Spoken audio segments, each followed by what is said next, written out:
Bang, mau kemana nih? Pakai nanya gue mau kemana? Gue orang Pekalongan, bukan orang Pekalongan pakai nanya. Mana bang? Nih Haji Sunarji nih orang Pekalongan. Nih gue sebagai orang Pekalongan, rasa kebanggaan gue salah satunya tuh Pekalongan tuh punya museum batik. Karena di museum ini menceritakan semua historis batik di Indonesia dan ternyata memang cikal bakal batik itu adanya di Pekalongan.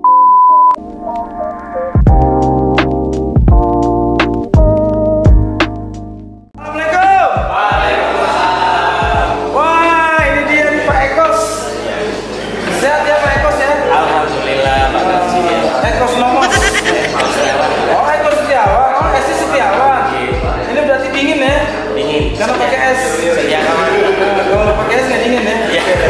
Alhamdulillah saya ketemu dengan Pak Eko.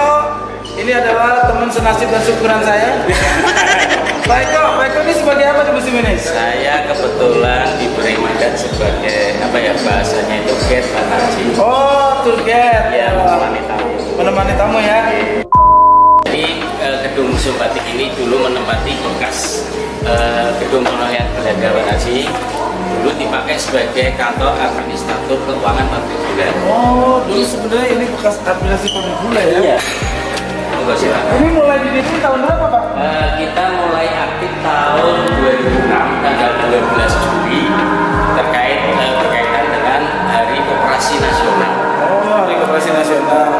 Ini yang ada di sini koleksi apa aja Pak? Ini kebetulan kita memamerkan beberapa koleksi Nusantara. Namun ini kebanyakan hasil dari karya maestro batik kita almarhum Bapak Iwan Tirta. Iwan Tirta itu berarti memang dari dulu legend banget ya? Iya betul. Itu asli Pekalongan ya? Sebenarnya bukan Pekalongan Pak, beliau itu punya darah Jawa. Tetapi dulu kalau menurut penuturan dari Ibu Halinda, beliau masih keturunan dari Sentot Kalibasa. Oh, sepakat kita. Nah, karya-karya beliau ya? Iya betul Pak. Ini rata-rata menggunakan perada, tulis Pak, perada. Dan beliau memang lebih suka warna-warna kuning yang mencerminkan warna-warna kejayaan, kemudian keabadian. Nah, ini yang menarik Pak Haji sebenarnya karena ini kain pernah dipakai oleh Ibu Rahmi Hatta. Dan ini peradanya itu memakai bubuk emas asli. Karena posisi kain sudah agak rapuh, jadi kita posisinya tidak bisa didirikan, tetapi kita tidurkan. Biasa ya koleksinya di sini ya.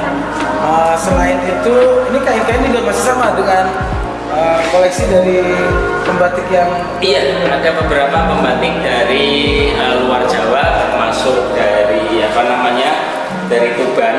Ini dengan nama Grompol. Jadi Grompol itu menggambarkan satu kumpulan.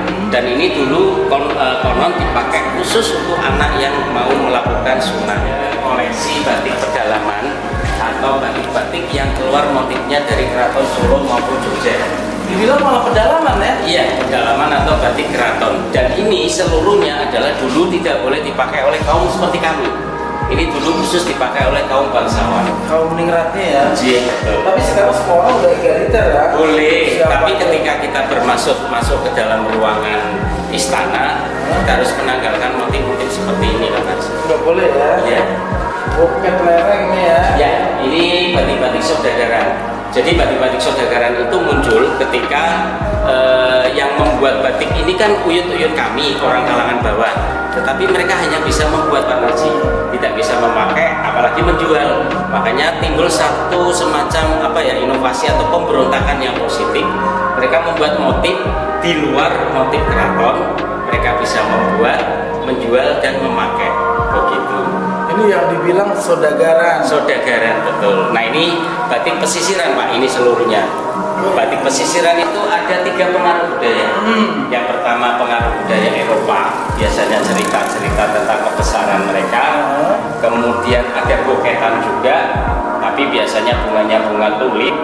Kemudian yang kedua pengaruh dari budaya India Gujarat atau pedagang, karena pedagang ini banyak masuk ke sini ya. Iya, dan ini kebetulan dulu di Pekalongan yang membuat adalah pengrajin-pengrajin etnis Arab. Dan di dalam kaidah Islam atau di dalam norma-norma Islam tidak diperbolehkan membuat kain yang ada makhluk hidupnya. Jadi di sini munculnya garis-garis simetris-simetris dan ada bunganya malah Pak, ya? Bunganya. Garis-garis simetris gitu ya. Iya. Kalau ini pengaruh Eropa Pengaruh ya? Eropa. Ini batik salah satu batik tertua Pak Narji ini. Tahun berapa dibuat ini? Sekitar tahun 1900 sampai 1920-an. Jadi memang Museum Batik juga menerima beberapa sumbangan kain. Barangkali Uyut Pak Narji punya kain yang tidak bisa diopeni di rumah, nanti bisa disumbangkan ke museum, dan nanti pihak keluarga Pak Narji mendapatkan sertifikat yang ditandatangani dan stempelnya pemerintah Kota Pekalongan. Itu, tapi harus ada terbukti itu tahun berapa gitu? Itu nanti kita identifikasi. Ada ya timnya ya? Ada timnya Pak Narji, ada tim. Ini masih pengaruh budaya Eropa, Indo-Belanda. Karena mereka tuh motifnya banyak manusia, Ya. makhluk hidup Nah, ya. ini yang menarik adalah pengaruh Cina Tiongkok Pak Narji. Mungkin kalau di Jakarta di tempat jenengan, ini dinamakan kain encim. Encim. Iya betul. Kebaya encim. J, atasnya kebaya, kainnya encim seperti ini.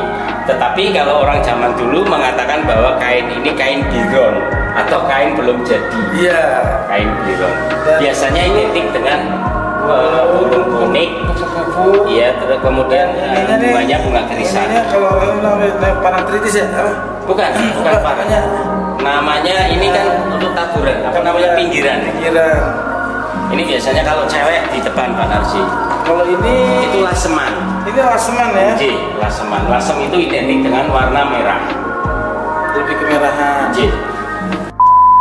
Sejak dahulu memang boleh dibilang salah satu tonggak sejarah batik itu adanya di Kota Pekalongan ya. Betul, dan itu terjadi ketika eranya beberapa prajurit Mataram yang melakukan satu serangan ke Batavia saat itu.